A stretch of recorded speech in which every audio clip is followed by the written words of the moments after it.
Moi c'est Flora Arsner, organisatrice de la Roca Cup. Donc là on vient de finir la deuxième journée de vent.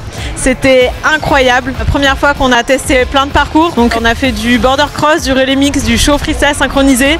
On avait jusqu'à 40 nœuds, les athlètes qui étaient à fond. Enfin moi en tout cas j'ai des retours incroyables sur cette première journée. C'était juste dingue, c'était très intense à l'eau depuis 9h ce matin avec 40 athlètes ultra motivés. Énormément de public. Je sais pas si vous avez vu sur la plage, c'était full de monde. On avait du soleil, on avait des stands là avec plein d'activités qui ont eu lieu toute la journée ces 2 derniers jours. Ça va être le cas encore demain. Je m'attendais pas à que ça se passe aussi bien. Je pense que ça serait incroyable que la Roca Cup devienne un événement incontournable. On a un public et des athlètes qui sont ultra motivés. Alors les athlètes ont adoré. C'est assez fou parce que ce sont que des parcours nouveaux. Ils ont été impliqués à chaque fois pour essayer de réfléchir tous ensemble à qu'est-ce qui pourrait être super fun pour eux. Ils partaient comme ça par équipe, ils couraient sur la plage, ils récupéraient leur matériel, ils faisaient un parcours, ils revenaient. Donc voilà, sur 3 jours, on a toutes les conditions possibles et on va vous montrer qu'avec du wingfoil, on peut s'amuser dans tout type de conditions. Salut à tous, je m'appelle Noé Kuyala, je fais de la wingfoil depuis à peu près 1 an et demi, j'ai 14 ans. Avant ça, je faisais de la planche à voile. Aujourd'hui, on se retrouve pour la Roca Cup, une compétition hier à l'Almanar. Dans les juniors, j'ai terminé premier du border cross.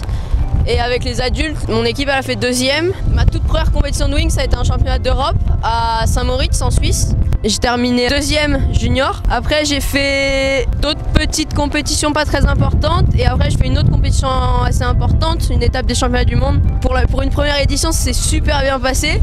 Alors pourquoi pas une 2e édition avec peut-être des nouvelles innovations ou même pareil parce que c'était déjà super. Olivia Piana, je suis compétitrice en wingfoil depuis 1 an et avant je faisais du paddle. Le border cross du coup c'est tout nouveau, c'est créé par les riders disons parce que l'idée c'est qu'on mette en place des formats qui soient compétitifs mais aussi fun et visuels pour le public sur la plage et du coup c'est une course avec des sauts par-dessus des boudins avec des parties de pumping dans la houle. Moi je trouve ça super ludique, super cool, super contente de gagner parce que quand tu gagnes c'est toujours sympa. J'avais fait plutôt des courses avant. J'avais gagné toutes les races de la saison dernière. Aujourd'hui c'est super fort quand même le vent et du coup on a des voiles qui sont petites avec des foils petits aussi et hier par contre c'était parfait. Hier on a eu une très belle journée avec un vent médium et pour nous c'était top. Au-delà du sport en fait je trouve que les valeurs qui sont transmises à travers cet event c'est ce qui compte aussi quoi. Tu vois c'est pas seulement faire une compète etc. C'est être ensemble, prendre soin aussi de la nature et être conscient de plusieurs choses quoi. Salut la Roca Cup, on est là, on va te faire kiffer ta race.